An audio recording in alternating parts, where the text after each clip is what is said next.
હવે વાત વરસાદી આંકડાની કરીએ। છેલ્લા 24 કલાકમાં 183 તાલુકામાં વરસાદ નોંધાયો। છેલ્લા 24 કલાકમાં વાલિયામાં ખાબક્યો 12 ઇંચ વરસાદ, સોનગઢમાં 10.25 ઇંચ વરસાદ વરસી ચૂક્યો છે। આ સાથે વ્યારામાં 9.25 ઇંચ વરસાદ વરસ્યો, સુરતના માંગરોળમાં 8 ઇંચ વરસાદ, જ્યારે છેલ્લા 24 કલાકમાં વઘઈમાં 8 ઇંચ વરસાદ વરસ્યો।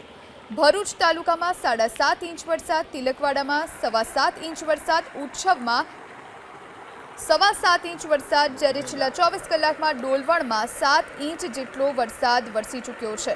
આ સાથે છેલ્લા 24 કલાકમાં નડિયાદમાં 7 ઇંચ વરસાદ, જ્યારે વાંસદામાં પણ વરસાદી માહોલ રહ્યો હતો। વાંસદામાં 6.5 ઇંચ વરસાદ નોંધાયો છે।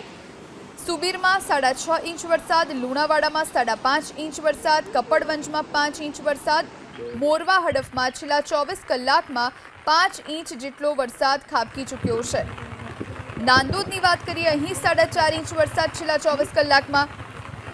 આ સાથે તિલકવાડામાં 7.25 ઇંચ વરસાદ, ઉચ્ચમાં 7.25 ઇંચ વરસાદ, ડોલવણમાં 7 ઇંચ વરસાદ, નડિયાદમાં 7 ઇંચ વરસાદ, વાંસદામાં છેલ્લા 24 કલાકમાં 6.5 ઇંચ વરસાદ, સુબીરમાં 6.5 ઇંચ, લુણાવાડામાં 5.5 ઇંચ, કપડવંજમાં 5 ઇંચ, મોરવા હડફમાં 5 ઇંચ વરસાદ વરસી ચૂક્યો છે। આ સાથે કરજણમાં 4.5 ઇંચ જેટલો વરસાદ નોંધાયો।